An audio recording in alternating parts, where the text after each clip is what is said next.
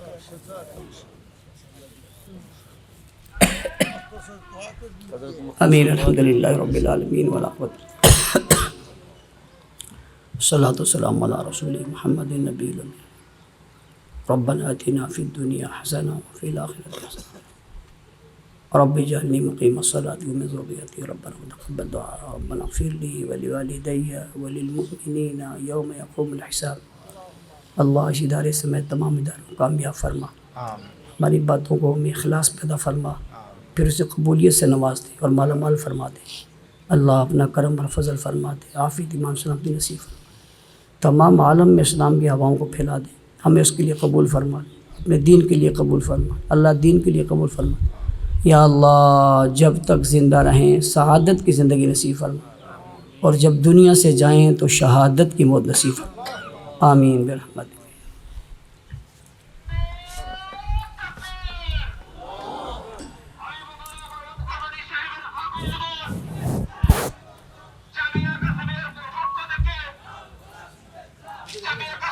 আপনারা বসেন, আপনারা বসেন বসেন বসেন।